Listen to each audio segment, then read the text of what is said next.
स्वागत है आप सभी का बाल मुकुंद गुप्त द्वारा लिखी निबंध में। इसमें बाल मुकुंद गुप्त शिव शंभू के नाम से चिट्ठी भेजते हैं तत्कालीन अंग्रेजी हुकूमत के सर्वोच्च प्रशासक लॉर्ड कर्जन को। लेखक ने अपने बचपन के एक किस्से का उल्लेख करके लॉर्ड कर्जन के 5 साल की अवधि के शासनकाल को बुलबुलेबाजी की तरह निरर्थक बताया है। लॉर्ड रिपन और रानी विक्टोरिया के उदाहरण देकर लेखक ने कहा है कि उन्होंने भारतवासियों के लिए जो भी कुछ किया, भारतवासी उससे स्मरण करते हैं। आपने सिर्फ विक्टोरिया मेमोरियल हॉल और दिल्ली दरबार का निर्माण किया है, इससे आम आदमी का कौन सा हित साधन हुआ? यह तो बस एक शो या प्रदर्शन मात्र था, ड्यूटी या कर्तव्य संपादक नहीं। आपके समय अब पूरे हो चुके हैं, जाने कब वापस बुला लिए जाए, पर आपने अपने लिए कोई यादगार तक नहीं छोड़ा। आपने सिर्फ अपने शौक पूरे किए, जो बुलबुल उड़ाने जैसा निरर्थक या निकम्मा काम है।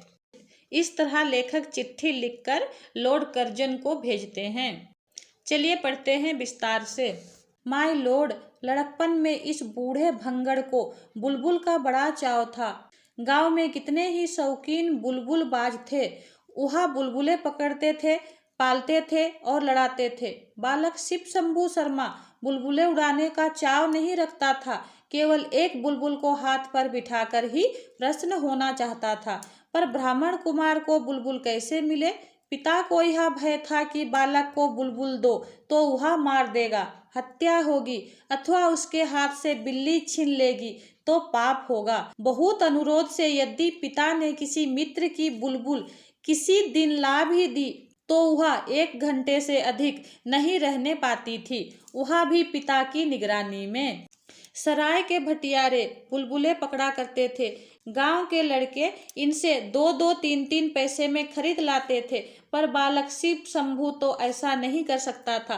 पिता की आज्ञा बिना वह बुलबुल कैसे लावे और कहाँ रखे? उधर मन में अपार इच्छा थी कि बुलबुल जरूर हाथ पर हो। इसी से जंगल में उड़ती बुलबुल को देखकर जी फड़क उठता था। बुलबुल की बोली सुनकर आनंद से हृदय नृत्य करने लगता था। कैसी कैसी कल्पनाएं हृदय में उठती थी।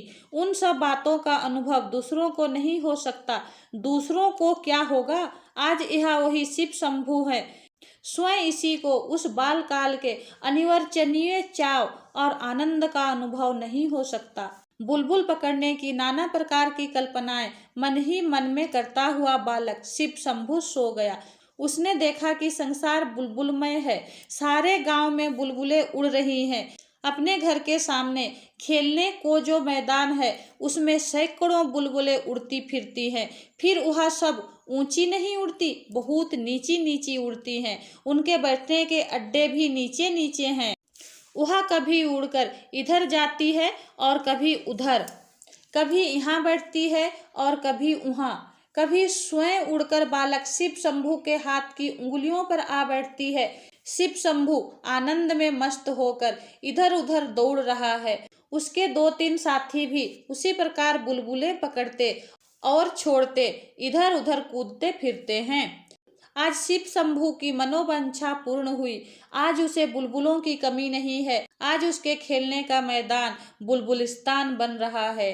आज शिव शंभू बुलबुलों का राजा ही नहीं, महाराजा है। आनंद का सिलसिला यहीं नहीं टूट गया। शिव शंभू ने देखा कि सामने एक सुंदर बाग है, वहीं से सब बुलबुलें उड़कर आती हैं। बालक कूदता हुआ दौड़कर उसमें पहुंचा। देखा सोने के पेड़ पत्ते और सोने के ही नाना रंग के फूल हैं। उन पर सोने की बुलबुलें बैठी गाती है और उड़ती फिरती हैं। वहीं एक सोने का महल है, उस पर सैकड़ों सुनहरी कलश हैं, उन पर भी बुलबुलें बैठी हैं। बालक 2-3 साथियों सहित महल पर चढ़ गया। उस समय यह सोने का बगीचा, सोने के महल और बुलबुलों सहित एक बार उड़ा। सब कुछ आनंद से उड़ता था। बालक शिव शंभू भी दूसरे बालकों सहित उड़ रहा था, पर यह आमोद बहुत देर तक सुखदायी ना हुआ। बुलबुलों का ख्याल अब बालक के मस्तिष्क से हटने लगा। उसने सोचा कि मैं कहाँ उड़ा जाता हूँ, माता पिता कहाँ, मेरा घर कहाँ। इस विचार के आते ही सुख स्वप्न भंग हुआ। बालक कुलबुला कर उठ बैठा, देखा और कुछ नहीं, अपना ही घर और अपनी ही चारपाई है। मनोराज्य समाप्त हो गया।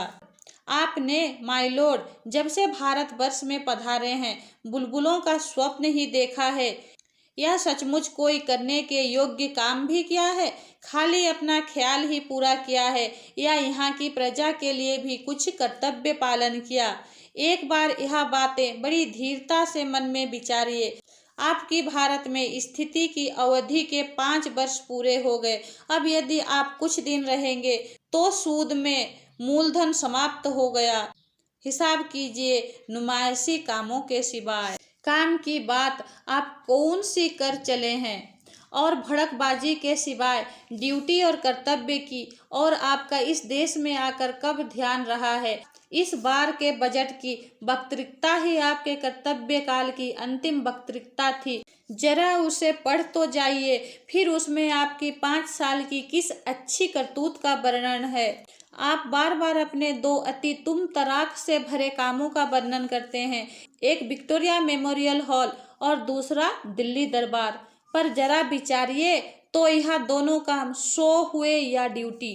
विक्टोरिया मेमोरियल हॉल चंद पेट भरे अमीरों के 1-2 बार देख आने की चीज होगा, उससे दरिद्रों का कुछ दुख घट जाएगा, यह भारतीय प्रजा की कुछ दशा उन्नत हो जाएगी।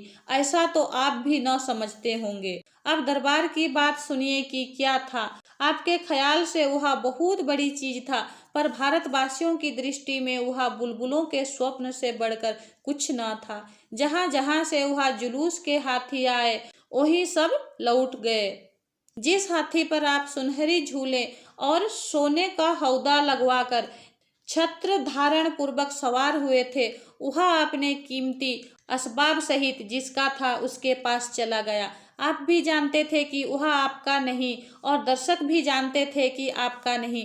दरबार में जिस सुनहरी सिंहासन पर विराजमान होकर आपने भारत के सब राजा महाराजाओं की सलामी ली थी, वह भी वहीं तक था, और आप स्वयं भली भांति जानते हैं कि वह आपका न था। जब भी जहाँ से आया वहाँ वहीं चला गया। यह सब चीजें खाली नुमाइशी थी। भारतवर्ष में वह पहले से ही मौजूद थी। क्या इन सब से आपका कुछ गुण प्रकट हुआ? लोग विक्रम को याद करते हैं या उसके सिंहासन को, अकबर को या उसके तख्त को? शाहजहां की इज्जत उसके गुणों से थी या तख्ते उसूल से? आप जैसे बुद्धिमान पुरुष के लिए यह सब बातें विचारने की है। चीज वह बननी चाहिए जिसका कुछ देर कयाम हो। माता पिता की याद आते ही बालक शिव शंभू का सुख स्वप्न भंग हो गया। दरबार समाप्त होते ही वह दरबार भवन, वह एमपी थिएटर तोड़कर रख देने की वस्तु हो गया। उधर बनाना, इधर उखाड़ना पड़ना, नुमाइशी चीजों का यही परिणाम है। उसका तितलियों का सा जीवन होता है माय लॉर्ड।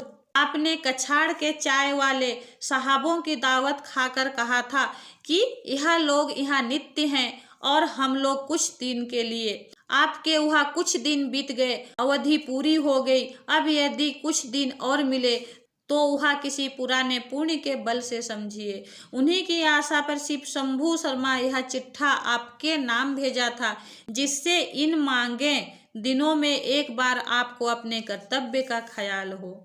जिस पद पर आप आरूढ़ हुए वह आपका मौरूसी नहीं, नदी नाव संयोग की भांति है। आगे भी कुछ आशा नहीं कि एक बार छोड़ने के बाद आपका इससे कुछ संबंध रहे, किंतु जितने दिन आपके हाथ में शक्ति है उतने दिन कुछ करने की शक्ति भी है। जो कुछ आपने दिल्ली आदि में कर दिखाया उसमें आपका कुछ भी न था, पर वह सब कर दिखाने की शक्ति आप में थी। उसी प्रकार जाने से पहले इस देश के लिए कोई असली काम कर जाने की शक्ति आप में है। इस देश की प्रजा के हृदय में कोई स्मृति मंदिर बना जाने की शक्ति आप में है। पर यह सब तब तक हो सकता है कि वैसी स्मृति की कुछ कदर आपके हृदय में भी हो। स्मरण रहे, धातु की मूर्तियों के स्मृति चिन्ह से एक दिन किले का मैदान भर जाएगा। महारानी का स्मृति मंदिर मैदान की हवा रोकता था या न रोकता था, पर दूसरों की मूर्तियां इतनी हो जाओगी कि 50-50 हाथ पर हवा को टकरा कर चलना पड़ेगा। जिस देश में लॉर्ड लैंसडौन की मूर्ति बन सकती है, उसमें और किसकी मूर्ति नहीं बन सकती माय लॉर्ड। क्या आप भी चाहते हैं कि आपके आसपास आपकी एक वैसी ही मूर्ति खड़ी हो? यह मूर्तियां किस प्रकार के स्मृति चिन्ह हैं? हमारे दरिद्र देश के एक बहुत से धन की एक ढेरी है जो किसी काम नहीं आ सकती। एक बार जाकर देखने से ही प्रतीत होता है कि वह कुछ विशेष पक्षियों के कुछ देर विश्राम लेने के अड्डे से बढ़कर कुछ नहीं है माय लॉर्ड। आपकी मूर्ति की वहाँ क्या शोभा होगी। आइए मूर्तियां दिखा दे। वहाँ देखिए एक मूर्ति है जो किले के मैदान में नहीं है, पर भारतवासियों के हृदय में बनी हुई है। पहचानिए, इस वीर पुरुष ने मैदान की मूर्ति से इस देश के करोड़ों गरीबों के हृदय में मूर्ति बनवाना अच्छा समझा। यह लॉर्ड रिपन की मूर्ति है। और देखिए एक स्मृति मंदिर, यह आपके 50 लाख के संगमरमर वाले से अधिक मजबूत और सैकड़ों गुणी कीमत है। यह स्वर्गीय विक्टोरिया महारानी का सन 1858 ईस्वी का घोषणा पत्र है। आपकी यादगार भी यही बन सकती है, यदि इन दो यादगारों की आपके जी में कुछ इज्जत हो। मतलब समाप्त हो गया, जो लिखना था वह लिखा गया। अब खुलासा बात यह है कि एक बार शो और ड्यूटी का मुकाबला कीजिए। शो को शो ही समझिए, शो ड्यूटी नहीं है माय लॉर्ड। आपके दिल्ली दरबार की याद कुछ दिन बाद उतनी ही रह जाएगी जितनी शिव शंभू शर्मा के सिर के बालकपन के उस सुख स्वप्न की है। धन्यवाद।